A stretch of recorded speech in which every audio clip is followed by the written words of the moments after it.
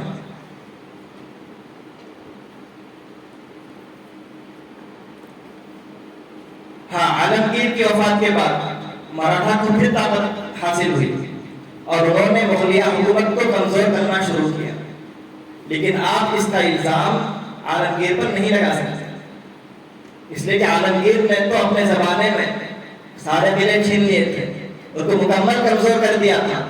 اب بعد والوں کی ذمہ داری تھی کہ وہ اسی مشن کو آگے بڑھاتے اور ان کو آگے بڑھنے نہیں دیتے، ترقی کرنے نہیں دیتے، سر اٹھانے نہیں دیتے. لیکن بعد والوں نے اورنگزیب کے جو بیٹے تھے، جو پوتے تھے، وہ نااہل تھے. ان کی نااہلی کی وجہ سے پھر دوبارہ مراٹھا کو تقویت حاصل ہوئی. تو یہ کہنا کہ اورنگزیب نے جنگ کا آغاز کیا پھر آگے چل کر اسی جنگ کی وجہ سے مغلیہ حکومت کمزور ہوئی، یہ غلط ہے. اصل وجہ اورنگزیب کے جانشینوں کی نااہلی ہے. اورنگزیب نے تو اپنی اہلیت کا ثبوت دیتے ہوئے سارے قلعے فتح کر لیے تھے، مراٹھا کو مکمل شکست دے دی. تیسرا اعتراض عالمگیر پر کیا جاتا ہے کہ اس نے ہندوؤں کے ساتھ تعصب برتا. اعتراض مختصر ہے لیکن اس کی تشریح کریں گے آپ تو 6 اعتراضات سامنے آتے ہیں. اس تعصب کی تشریح کریں گے آپ تو 6 اعتراضات سامنے آتے ہیں. ایک اعتراض یہ ہے کہ عالمگیر نے بادشاہ بنتے ہی ہندوؤں کو ملازمت سے نکال دیا تھا. یہ بات غلط ہے. 26 بڑے عہدوں پر ہندو ہی قائم تھے. 26 بڑے عہدے ہندوؤں کے پاس ہی تھے. مالیات کا جو محکمہ ہوتا ہے وہ محکمہ کلیتاً ہندوؤں کے ہاتھ میں تھا. ہاں، ایک بار عالمگیر نے فرمان جاری کیا تھا کہ بعض عہدوں پر اس کا تقرر نہ کیا جائے، ہندوؤں کا تقرر نہ کیا جائے. لیکن اس کی وجہ مذہبی تعصب نہیں تھی بلکہ اصل وجہ یہ تھی کہ ہندو رشوت لیتے تھے. تو اس رشوت کو ختم کرنے کے واسطے عالمگیر نے حکم جاری کیا تھا. پھر بعد میں خود عالمگیر نے اس کا حل یہ نکالا کہ ایک ہی عہدے پر 2 لوگ مقرر کیے جائیں، ایک ہندو پیشکار ہو اور ایک مسلمان ہو. تو اس طرح سے تعصب بھی نظر نہیں آئے گا اور رشوت کا بازار بھی ختم ہو جائے گا. دوسرا اعتراض ہوتا ہے کہ عالمگیر نے ہندوؤں کے مذہبی ٹھیلے ختم کرا دیے. بات صحیح ہے، درست ہے. اس نے یقیناً ہندوؤں کے محلوں کو ختم کر دیا تھا، لیکن اس کی اصل وجہ یہ تھی کہ عالمگیر کی طبیعت ان خرافات سے، میلوں ٹھیلوں سے اچاٹ تھی، اس کا مزاج بالکل نہیں تھا، اور وہ سمجھتا تھا کہ ان میلوں کی وجہ سے، ان تہواروں، ان میلوں کی وجہ سے انسان کے اخلاق خراب ہوتے ہیں، عادتیں خراب ہوتی ہیں، تو ان وجوہات کی بنا پر اس نے ہندوؤں کے ٹھیلوں کو بند کیا تھا۔ تیسرا اعتراض ہوتا ہے کہ عالمگیر میں ہندوؤں کی جو درسگاہیں ہوتی ہیں، جہاں پر جو تعلیم گاہیں ہوتی ہیں، ان کو اس نے بند کرا دیا تھا۔ یہ ناقص اور ادھورا پہلو ہے۔ پورا واقعہ یہ ہے کہ عالمگیر میں سارے مدارس بند نہیں کرائے تھے، بلکہ انہی مدارس اور پاٹھ شالوں پر اس نے روک لگائی تھی، بندش لگائی تھی، جو بغاوت کا مرکز تھے، اور جہاں پر مسلمانوں کو، مسلم نسل کو کفر کی تعلیم دی جاتی تھی، ارتداد کی تعلیم دی جاتی تھی، ہندوؤں کے مذہبی علوم سکھائے جاتے تھے، ان مدارس کو اس نے ختم کیا، بند کرایا۔ چوتھا اعتراض ہے کہ اس نے ہندوؤں کے بت خانے، مندریں توڑ دی۔ یہ بھی سکے کا ایک رخ ہے۔ دوسرا رخ یہ ہے کہ یہاں بھی انہی منادر کو گرایا گیا، انہی منادر کو منہدم کیا گیا جو منادر حکومت کے خلاف سازشوں میں استعمال ہوتے تھے، ورنہ تو تاریخ میں ثابت ہے کہ کئی مندروں کے واسطے عالمگیر نے جاگیریں دی ہیں، کئی مندروں کے لیے اس نے ہزاروں لاکھوں روپے دیے ہیں۔ پانچواں اعتراض کیا جاتا ہے کہ اس نے ہندوؤں پر جزیہ لگایا، ٹیکس ہے جزیہ، جو دارالحکومت میں ذمیوں سے لیا جاتا ہے، دارالاسلام میں ذمیوں سے لیا جاتا ہے۔ یہ اعتراض محض جزیے کی حقیقت سے ناواقفیت کی بنیاد پر کیا گیا ہے۔ اگر آپ جزیے کے بارے میں تفصیلات کا مطالعہ کریں گے تو معلوم ہوگا کہ جزیہ کفار کے حق میں، ذمیوں کے حق میں رحمت ہے۔ یہ جزیہ اس واسطے وصول کیا جاتا ہے کہ مسلمان ان کی جان و مال کا احترام کرتے ہیں، ان کے جان و مال کی حفاظت کرتے ہیں۔ یہی وجہ ہے کہ تاریخ میں یہ واقعہ محفوظ ہے، سنہرا واقعہ محفوظ ہے کہ جب مسلمان ذمیوں کے جان و مال کی حفاظت نہیں کر سکے تو انہوں نے جزیہ کا سارا مال واپس کر دیا۔ چھٹا اعتراض کیا جاتا ہے کہ عالمگیر نے زبردستی لوگوں کو اسلام میں داخل کیا ہے۔ یہ بھی غلط ہے۔ خود ایک ہندو مورخ کہتا ہے کہ عالمگیر نے کبھی کسی غیر مسلم کو زبردستی مسلمان نہیں کیا۔ راجہ اندرامن، اس کو شاہجہاں نے گرفتار کر لیا اور رہا ہونے کی شرط یہ لگائی تھی کہ تم مسلمان ہو جاؤ۔ عالمگیر مخالف تھا اس کا، اس نے کہا ہمارے اسلام میں، شریعت میں اس کی بالکل بھی اجازت نہیں ہے، اور راضی ہی نہیں ہوا کہ اندرامن کو اسلام قبول کرنے پر مجبور کیا گیا۔ تو یہ 6 اعتراضات مذہبی تعصب کے ذمہ آتے ہیں۔ چوتھا اور آخری اعتراض اورنگزیب پر کیا جاتا ہے، ہندو بھی کرتے ہیں اور کچھ مسلم حلقے بھی کرتے ہوں گے، وہ یہ کہ اورنگزیب نے اپنے بھائی دارا شکو کے ساتھ اچھا سلوک نہیں کیا، اس کو قتل کرا دیا، اور اپنے باپ شاہجہاں کو اس نے قید کرا دیا، جس اپنے باپ کے رشتے کا، بھائی کے رشتے کا اس نے احترام نہیں کیا۔ اگر ہم صرف ایک رخ کو دیکھیں گے کہ اس نے باپ کا احترام نہیں کیا، بھائی کا احترام نہیں کیا، تو یقیناً ہمیں ایک ظلم نظر آئے گا، یقیناً اورنگزیب بڑا ظالم تھا۔ لیکن اس کے اسباب کو دیکھیں کہ دارا شکو کو ختم کرنے کی ضرورت کیوں پیش آئی، شاہجہاں کو قید کرنے کی ضرورت کیوں پیش آئی، تو آپ بھی آگے چل کر یہی فیصلہ کریں گے کہ اورنگزیب کا قدم درست تھا۔ دارا شکو اور اورنگزیب کے درمیان جو جھگڑا تھا وہ صرف کرسی کا جھگڑا نہیں تھا، تخت کا جھگڑا نہیں تھا، سلطنت حاصل کرنے کا جھگڑا نہیں تھا، بلکہ دو تہذیبوں کا جھگڑا تھا۔ دارا شکوہ پر مکمل چھاپ اکبر کی تھی۔ اکبر نے جو دین الہی قائم کیا تھا اسی سے متاثر، اسی کی پالیسی سے متاثر دارا شکوہ تھا۔ دارا شکوہ نے تو قرآن سے زیادہ بہتر اپنشد کو دیا، اپنشد کو دیا۔ اپنشد یہ ہندوؤں کی ایک مقدس کتاب ہے، مذہبی کتاب ہے۔ تو اس نے کہا کہ یہ کتاب ہندوؤں کی مقدس کتاب بہتر ہے کس سے؟ قرآن کریم سے، اور اس نے خود فارسی میں اس کا ترجمہ بھی لکھا ہے۔ دارا شکوہ کے مکمل خیالات اسلام کے مخالف تھے، ہندوؤں سے ملتے تھے۔ اگر دارا شکوہ آ جاتا تخت کے اوپر تو پھر عہد اکبر واپس آ جاتا۔ جس عہد اکبری کو، جس فتنے کو مجدد فسانی نے پوری زندگی لگا دی اس کے پیچھے ختم کرنے کے واسطے، وہ فتنہ دوبارہ واپس آ جاتا اگر دارا شکوہ بادشاہ بنتا۔ علامہ اقبال نے کہا ہے تخم الحادے کے اکبر پروید، تخم الحادے کے اکبر پرورید، باز اندر فطرت دارا رمید۔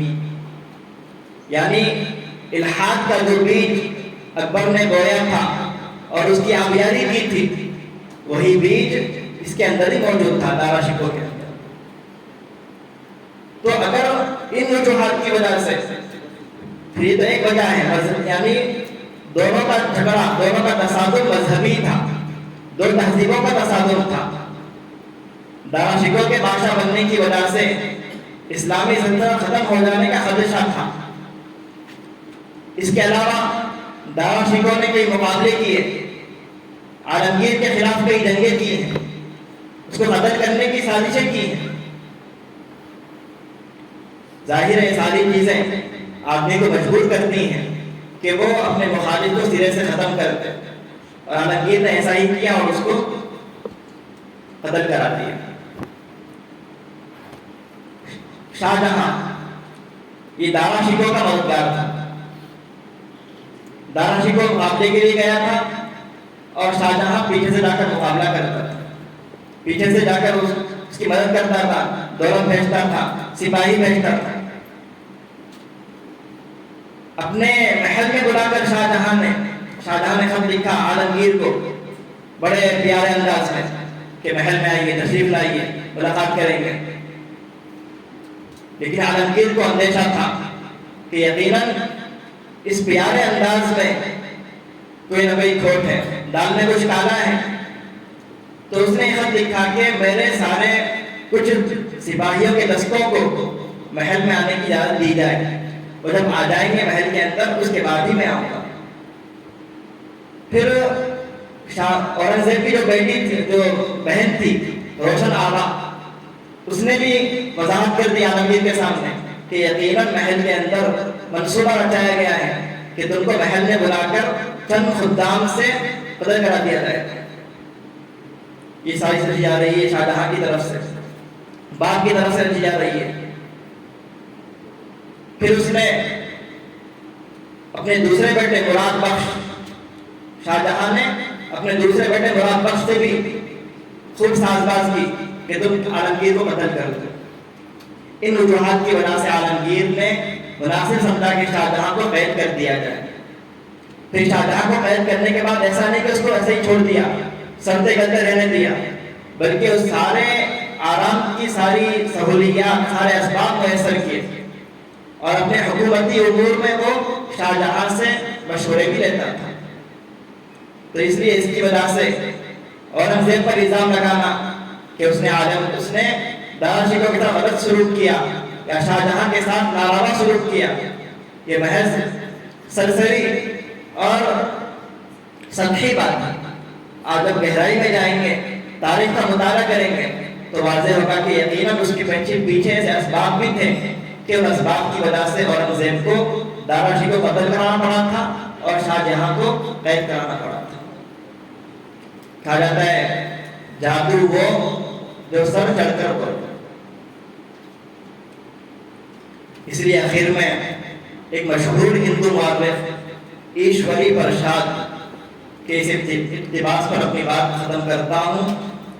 پرماتما کی شان ہے کہ اورنگزیب جتنا اپنی رعایا کا خیر خواہ تھا اتنا ہی قدرت نے اسے بدنام بھی کیا ہے۔ کوئی اسے ظالم کہتا ہے، کوئی اسے خونی کہتا ہے، لیکن حقیقت میں وہ عالمگیر کے لقب کا بجا طور پر مستحق ہے۔